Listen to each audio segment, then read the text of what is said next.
जिंदगी भर सफलता पाने के लिए कुछ बातों का ध्यान हमेशा रखना चाहिए। अगर आप अपने जीवन के लक्ष्य की प्राप्ति करना चाहते हैं या लड़ाई लड़ रहे हैं सफलता के लिए, तो एक समय ऐसा भी आता है कि कई बार हम अपने आप से हार मान जाते हैं।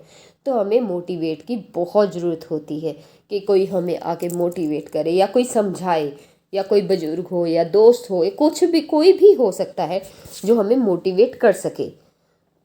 जीवन में आगे बढ़ते समय कई बार ऐसा भी आता है कि कुछ पाना चाहते हैं लेकिन वह चीज़ अभी बहुत दूर होती है, और बहुत लोग बिना मेहनत किए ही हार जाते हैं। लेकिन कुछ लोग कड़ी मेहनत करके अपना लक्ष्य जरूर पूरा करते हैं। किसी भी लक्ष्य को पाने के लिए यह जरूरी है कि वह लक्ष्य आपको फ्रीडम देता हो, आपकी सोच को आज़ादी देता हो, या फिर नहीं।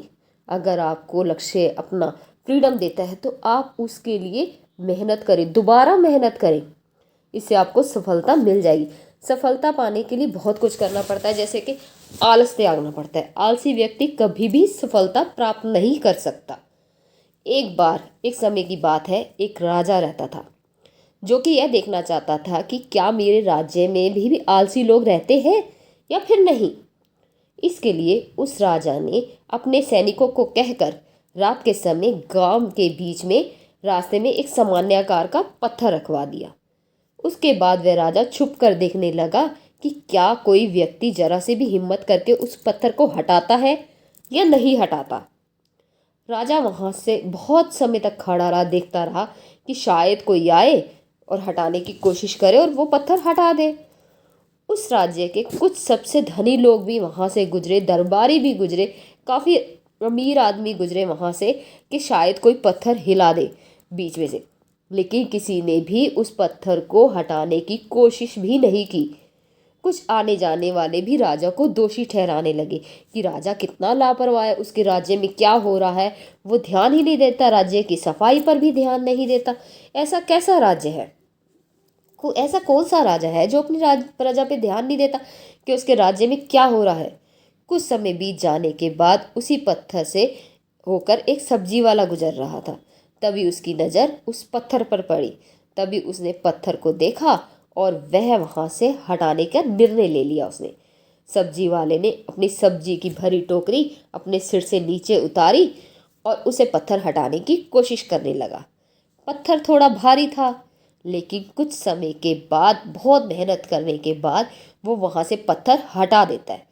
पत्थर हटाते समय उस पत्थर के नीचे एक पोटली मिलती है जिसमें बहुत सारे सोने के सिक्के होते हैं, और राजा द्वारा लिखा गया एक पत्र भी होता है जिसमें यह लिखा हुआ था कि यह पोटली उसके लिए है जो इस पत्थर को रास्ते से हटाएगा।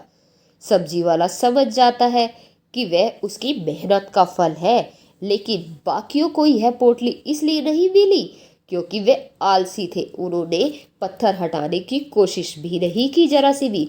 उसी प्रकार आपको भी अपना सही लक्ष्य की प्राप्ति के लिए सबसे पहले आलस को त्यागना होगा। फिर दूसरी बात, बार बार अपनी मुसीबतों का रोना किसी के आगे मत रो। अगर आप अपनी मुसीबतों का रोना रोगे तो उससे कुछ नहीं होगा। लोग आएंगे, सिर्फ संतावना देंगे, फिर आगे बढ़ जाएंगे, या फिर दूसरों से बातें करेंगे कि देखो ऐसा हुआ वैसा हुआ। तो इसलिए दूसरों के आगे रोना मत रोए। बहुत समय पहले की बात है, एक गांव में एक बुद्धिमान व्यक्ति रहता था जिसके पास अक्सर लोग अपनी समस्याओं का समाधान लेकर आते थे, और वह व्यक्ति लोगों की समस्याओं का हल भी कर देता था। कुछ ऐसे लोग भी थे जो कि एक ही समस्या को लेकर रोज उस व्यक्ति के पास आते थे और अपने हालात का रोना रोते थे।